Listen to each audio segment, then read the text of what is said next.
بالله من الشيطان الرجيم.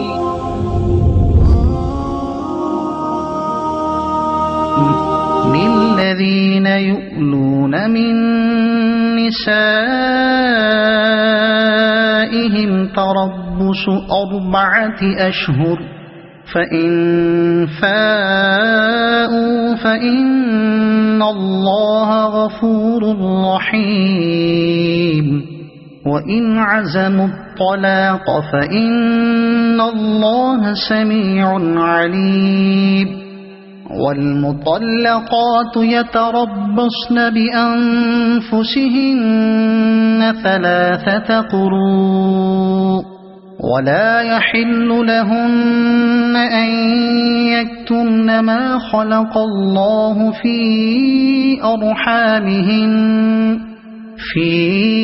أرحامهن إن كن يؤمن بالله واليوم الآخر وبعولتهن أحق بردهن في ذلك إن أرادوا إصلاحا ولهن مثل الذي عليهن بالمعروف وللرجال عليهن درجة والله عزيز حكيم. الطلاق 2 مرتان فإمساك بمعروف أو تسريح بإحسان. ولا يحل لكم أن تأخذوا مما آتيتموهن شيئا إلا أن يخافا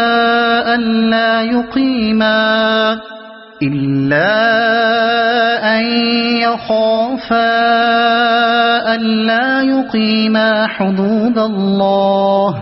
فإن خفتم ألا يقيما حدود الله فلا جناح عليهما فيما افتدت به. تلك حدود الله فلا تعتدوها. ومن يتعد حدود الله فأولئك هم الظالمون. فإن طلقها فلا تحل له من بعد حتى تنكح زوجا غيره. فإن طلقها فلا جناح عليهما أن يتراجعا إن ظنا أن يقيما حدود الله. وتلك حدود الله يبينها لقوم يعلمون. وإذا طلقتم النساء فبلغن أجلهن فأمسكوهن بمعروف أو سرحوهن بمعروف ولا تمسكوهن ضرارا لتعتدوا. ومن يفعل ذلك فقد ظلم نفسه. ولا تتخذوا آيات الله هزوا واذكروا نعمة الله عليكم وما أنزل عليكم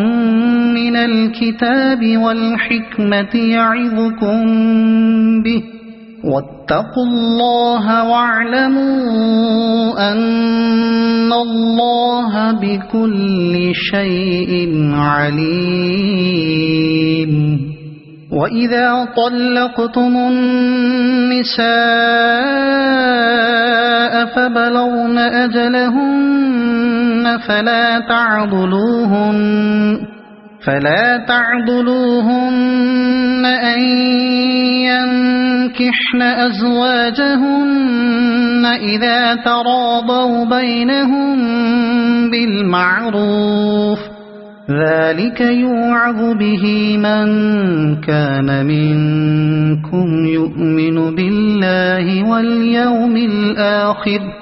ذلكم أزكى لكم وأطهر والله يعلم وأنتم لا تعلمون والوالدات يرضعن أولادهن حولين كاملين لمن أراد أن يتم الرضاعة وعلى المولود له رزقهن وكسوتهن بالمعروف لا تكلف نفس إلا وسعها لا تضار والدة بولدها ولا مولود له بولده وعلى الوارث مثل ذلك فإن أرادا فصالا عن تراض منهما وتشاور فلا جناح عليهما وإن أردتم أن تسترضعوا أولادكم فلا جناح عليكم إذا سلمتم ما آتيتم بالمعروف واتقوا الله واعلموا أن الله بما تعملون بصير والذين يتوفون منكم ويذرون أزواجا يتربصن بأنفسهن 4 أشهر وعشرا فإذا بلغن أجلهن فلا جناح عليكم فيما فعلن في أنفسهن بالمعروف والله بما تعملون خبير ولا جناح عليكم فيما عرضتم به من خطبة النساء أو أكننتم في أنفسكم علم الله أنكم ستذكرونهن ولكن لا تواعدوهن سرا إلا أن تقولوا قولا معروفا ولا تعزموا عقدة النكاح حتى يبلغ الكتاب أجله واعلموا أن الله يعلم ما في أنفسكم فاحذروه واعلموا أن الله غفور حليم لا جناح عليكم إن طلقتم النساء ما لم تمسوهن أو تفرضوا لهن فريضة ومتعوهن على الموسع قدره وعلى المقتر قدره متاعا بالمعروف حقا على المحسنين وإن طلقتموهن من قبل أن تمسوهن وقد فرضتم لهن فريضة فنصف ما فرضتم إلا أن يعفون أو يعفو الذي بيده عقدة النكاح وأن تعفوا أقرب للتقوى ولا تنسوا الفضل بينكم إن الله بما تعملون بصير حافظوا على الصلوات والصلاة الوسطى وقوموا لله قانتين فإن خفتم فرجالا أو ركبانا فإذا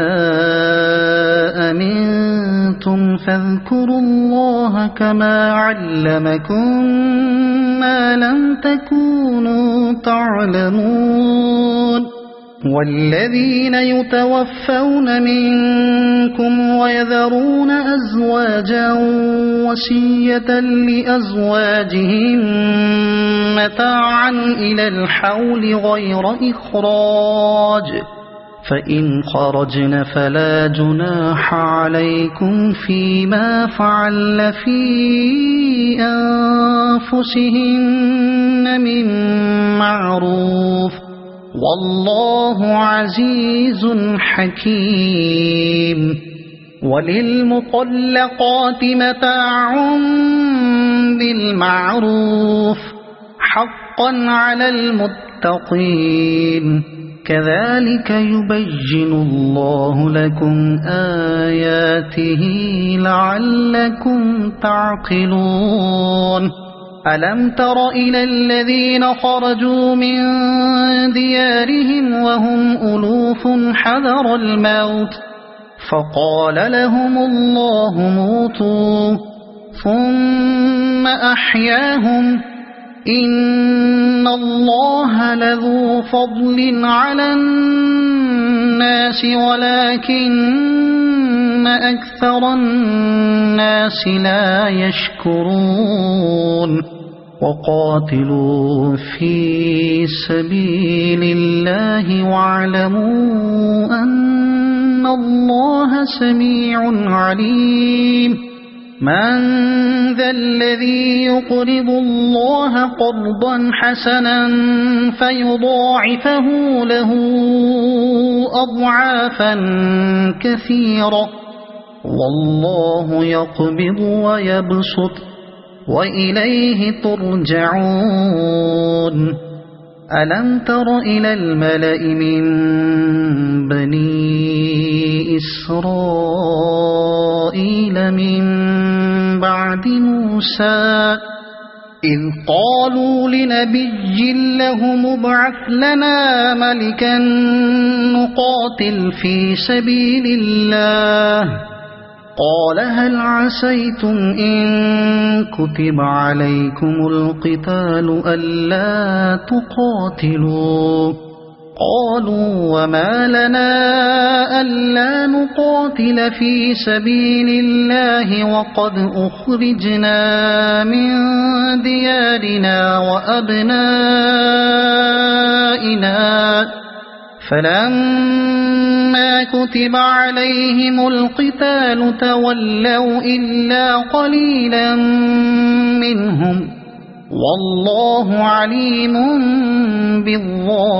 بالظالمين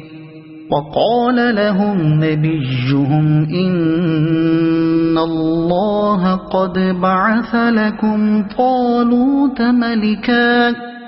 قالوا أنى يكون له الملك علينا ونحن أحق بالملك منه ولم يؤت سعة من المال قال إن الله اصطفاه عليكم وزاده بسطة في العلم والجسم والله يؤتي ملكه من يشاء والله واسع عليم وقال لهم نبيهم إن آية ملكه أن يأتيكم التابوت فيه سكينة من ربكم وبقية مما ترك آل موسى وآل هارون تحمله الملائكة إن في ذلك لآية لكم إن كنتم مؤمنين فلما فصل طالوت بالجنود قال إن الله مبتليكم بنهر فمن شرب منه فليس مني ومن لم يطعمه فإنه مني إلا إلا من اغترف غرفة بيده فشربوا منه إلا قليلا منه فلما جاوزه هو والذين آمنوا معه قالوا لا طاقة لنا اليوم بجالوت وجنوده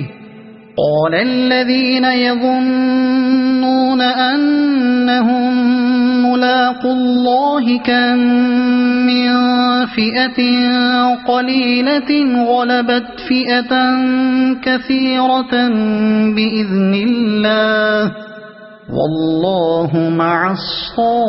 الصابرين ولما برزوا لجالوت وجنوده قالوا ربنا أفرغ علينا صبرا وثبت أقدامنا وانصرنا على القوم الكافرين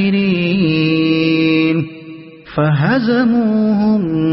بإذن الله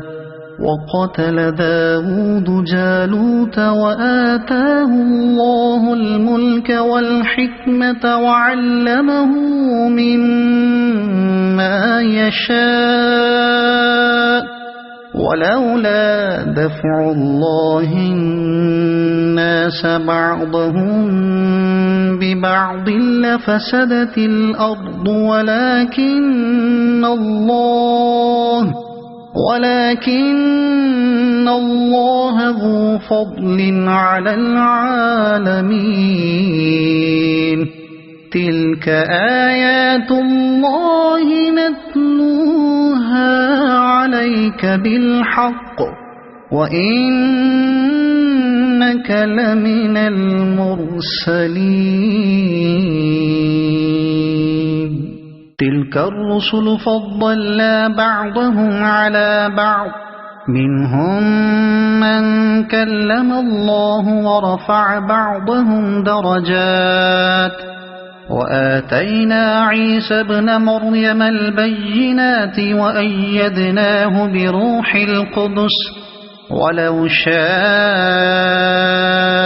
الله ما اقتتل الذين من بعدهم من بعد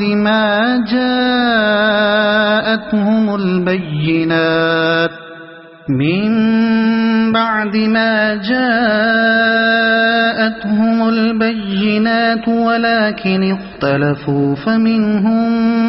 من آمن ومنهم من كفر ولو شاء الله ما اقتتلوا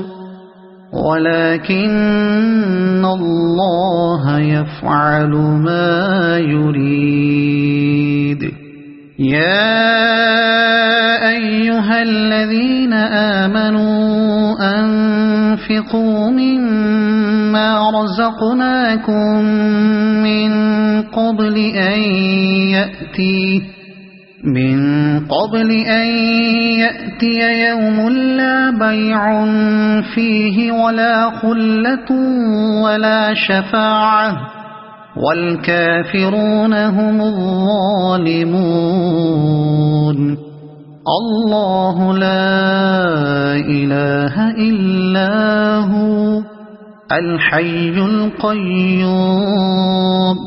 لا تأخذه سنة ولا نوم له ما في السماوات وما في الأرض من ذا الذي يشفع عنده إلا بإذنه يعلم ما بين أيديهم وما خلفهم ولا يحيطون بشيء من علمه إلا بما شاء وسع كرسيه السماوات والأرض ولا يؤوده حفظهما وهو العلي العظيم لا إكراه في الدين قد تبين الرشد من الغي فمن يكفر بالطاغوت ويؤمن بالله فقد استمسك بالعروة الوثقى لا انفصام لها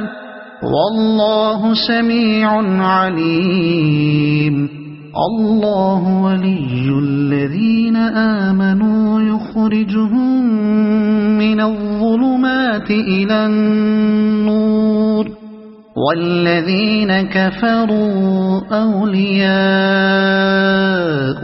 الطاغوت يخرجونهم من النور إلى الظلمات أولئك أصحاب النار هم فيها خالدون